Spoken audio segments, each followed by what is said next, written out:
Hi, I am so excited to play with you today. And today's episode, we're going to give you a little bit of background about my journey. That way, you begin to understand the activations and the channelings that come through me and why they come through me the way they do. I think this is important because it will relax your mind and body into accepting a little bit more of the healing frequencies that run through my voice as I am in very inclusive of your ego, of your mind, of your body consciousness, and all these little parts of you that make you human. I bridge the worlds of spirituality and metaphysics together through my life experiences. And it really wasn't until the birth of my oldest son about 16 years ago, this is 2024, that my journey into the world of spirituality really began. We weren't aware that he was going to be born with Down syndrome until the moment that he was born. My husband brought him over to me for the first time. And when my husband brought him over to me, the room was very quiet and nothing had been said yet. But when he brought him over to me, I said his name. And when I said his name, there was pause. There was about a 2-minute pause when I said his name, and he turned his head and he locked eyes with me. And it was in that moment that I heard my soul speak. I heard it say, "You know him." And then I heard his soul speak back to me, "I know you too." My soul had taken my human consciousness and shifted me aside so that all the emotions and everything weren't being felt yet. I had this gift of space for about 2 minutes when I just stared at my son and he was staring directly back at me. And there was nothing but silence internally. And I could feel the echo of the soul speaking all the way through me. It wasn't that I just heard it in my mind. It was this feeling that rushed all the way through me and really opened up my heart. The importance of this changed me forever. The importance of the silence that I had, that gift before my human emotions began to roll through me with the diagnosis, that silence was forever bookmarked in my mind and my body, because in that silence, I was seeing him as the truth that he was, as the soul that he was, and I could hear and feel the divine love that he was and the divine love that I had for him on a soul level too. So it was this shared experience that bonded us in a state of trust. And then after about 2 minutes, my soul let my human consciousness go. And as I settled back into my body, I looked at him and I said, "I think he has Down syndrome." And my husband didn't know up to that point. And when I said that, that's when everything began to crumble. I had scanned a beautiful little girl with Down syndrome in the NICU, in the Neo-Intensive Care Unit. I was a cardiac sonographer at the time. I was looking at hearts and the cardiac function all day long when I was working in the hospital. And 2 weeks prior to me giving birth to my son, I was scanning this beautiful little girl who looked at her mom when her mom came up to the bedside the same way that my son was looking at me. And I remembered it so vividly because it was the clarity at which she looked at her mom and this deep sense of love that I felt when she looked at her mom that was indescribable, because it wasn't something that I had ever experienced around a baby before. Most babies, when they're first born, they're kind of cloudy and, a little angry. And it's a very different experience than the 2 experiences that I had within those 2 weeks.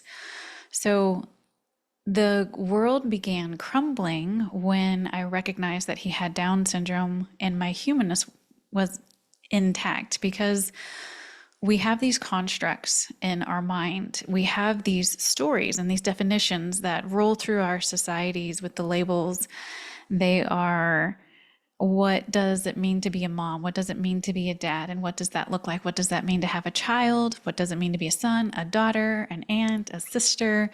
All of these labels that we have these stories attached to them and what they are supposed to look like. Those have built foundational neural pathways in your mind. And in that moment, when you find out, like we did, that our son was forever going to be different than what we knew in our mind, we didn't have a foundation to stand on.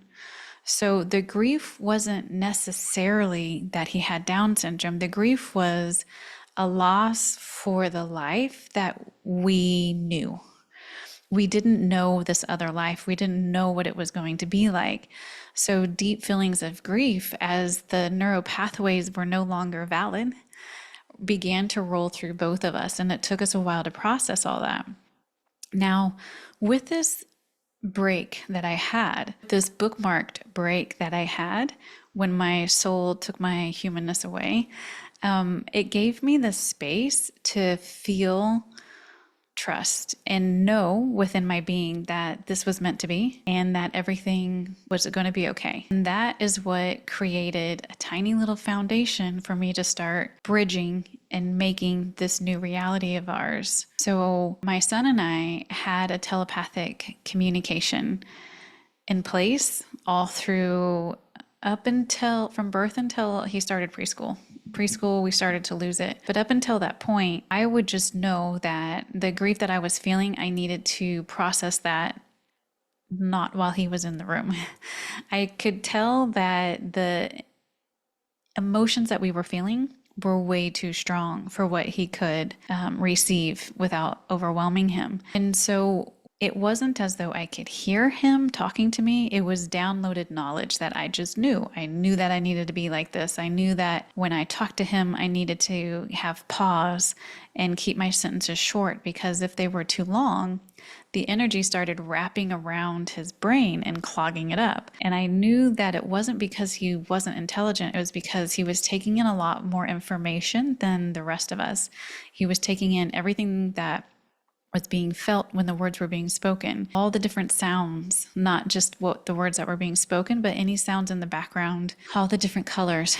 The information that he was taking in was on a deeper soul level. And so we couldn't have the TV on when he was in the room. We needed to not play music in the radio, which seems kind of funky, but when we were doing work, when we were working on different things, it needed to be very still and very quiet. And because we had this telepathic communication available to us, I was able to speed and accelerate his learning. So by the time he was 3, he could sight read 100 words. He knew colors and shapes, and he was beginning to count before he started preschool. But the main vibration that I carried was one of fear that when he began school, his teacher wouldn't see and know his brilliance in the way that I knew it. My fear was that she would just see him as a diagnosis. And because that frequency within me was so strong, there was nothing else that could have come into our reality. So, of course, a teacher that saw Mazic diagnosis first came into our lives. And because she held such a low vibrational standard of who he was based off the diagnosis that he had, he became that version that she saw. And he became very frustrated, and we lost our connection. And I started heading down a path of depression. And through this path of depression, we had another child. I had a miscarriage, and there were a lot of things that we'll get into along the podcast. Magical, amazing, and sad things that we'll get into along the podcast. But that perpetuated my awakening process, because I was just needing some semblance of peace from the sense of failure and frustration that I was feeling within myself, and the amount of shame that I felt at losing this connection with my son and not knowing how to assist him and be there for him and hold space for him. So I started to do deep breath work, and I was just trying to find some semblance of peace from my thoughts. But what began to happen was, the more I took those deep breaths, the more the moments of silence came back in. And when those silence came back in, I was triggered to remember that space that I had when he was born. So we had this crazy ride, and there were a million different things that occurred, but that's what forced me down the path of understanding spirituality. When I was working in the hospital, this all happened at the same time. When I was working at the hospital, I was paying more attention to how a person was feeling because of what was happening with my son. If I walked into a highly charged room with my son, he would feel overwhelmed and completely shut down. If he was feeling into an environment that was really calm and really open, he would be expressive and he would be communicative. So his ability to function really depended on the energy in the room. And I was noticing this, but I still didn't have a baseline understanding of I didn't know anything about energetics. I didn't understand anything about spirituality. I was just having these crazy spiritual moments, but not a baseline for what they meant. But in the hospital, I noticed that when a person was in a highly charged emotional state, like fear or anger or grief, that their heart rate would be a little bit more erratic, and the quality of images and calculations that I received weren't quite as accurate. So if I would start to talk to them about something, I've always been pretty intuitive. So I would just kind of start talking about something that would take their mind off whatever it was that was upsetting them. I would just kind of feel into, let's talk about your grandchildren. Let's talk about your pets. And we would start having these different kinds of conversations. And as they would relax, their heart rate would become more coherent and I could get better quality images. So I was seeing how the emotions affected the internal physiology through the ultrasound machine. And I was also seeing externally how it was affecting my son when we were in different rooms. What I also had the gift of was understanding that we were energy, because I was using an ultrasound machine. I was sending sound waves into the body, and that echo that was created bounced back and gave me an image. And it got me thinking of, maybe I need to look into the world of quantum physics. So I started studying quantum physics alongside the breath work and the breathing, and everything started to fall into place from there. And from there, I began to open my channel more fully and begin to look at the human container as a multi-dimensional container of our soul. These steps that we're going to take through this podcast are quite layered, but they're very holistic, meaning that we're not going to exclude the brilliance of your mind. We are not going to exclude the brilliance of your body or your incredible ego. What we're going to do is to rewrite the rules that they've been living by to allow for a greater expression of soul through you as you.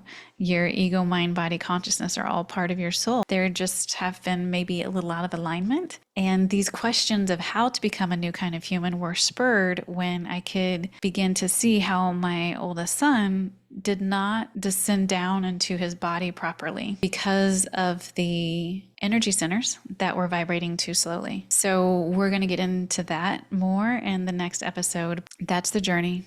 And so when we are going through these podcast episodes, you are going to feel something. My intention is always to create a semi-tangible experience through feeling. When we feel something, if we can even feel a little bit of space, that is bookmarked forever in our psyche and in our body. And it's something that you can go back to time and time again when you begin to have a desire to re-script your subconscious memories, your subconscious programming, so that you can begin to curate a different kind of reality. One practice that I'm just going to leave you with today is just feeling your energy expand. Breathe in through the nose and allow your shoulders to drop away from your ears. Keep your chin level and allow your chest to expand. With each inhale, you're going to deepen your breath. You're going to take these breaths a little slower than your normal pace. And with each breath, you're going to go a little deeper into the body.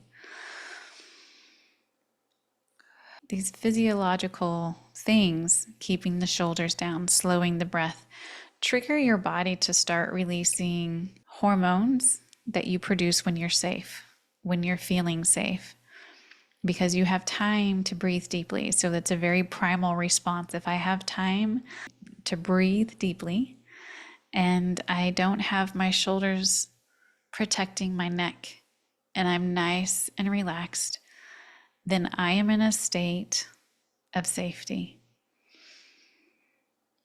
And if I can begin to help my body feel safe, then that's the first step to self-trust. But now pulling the breath into the heart, and imagine you can see a sphere of light in your heart space. And with each breath, this sphere is going to grow bigger. As you pull the breath into the sphere, Allow the sphere to become bigger than your body. It's above you, below you, and all around you. With the next inhale, let's make this sphere bigger than the room you're in.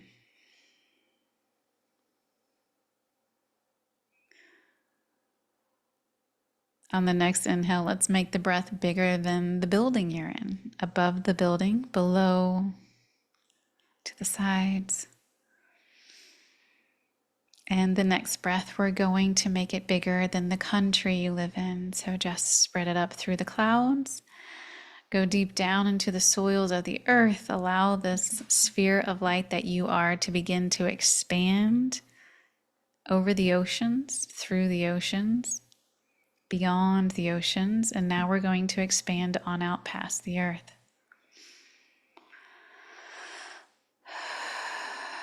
And as you expand past the earth, I just want you to become aware of the space between you and the moon. And do you feel calm? And can you feel the space between you and the back of the room you're in? And do you feel calm?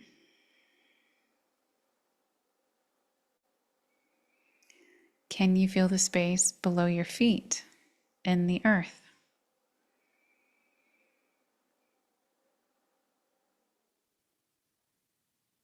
And do you feel calm?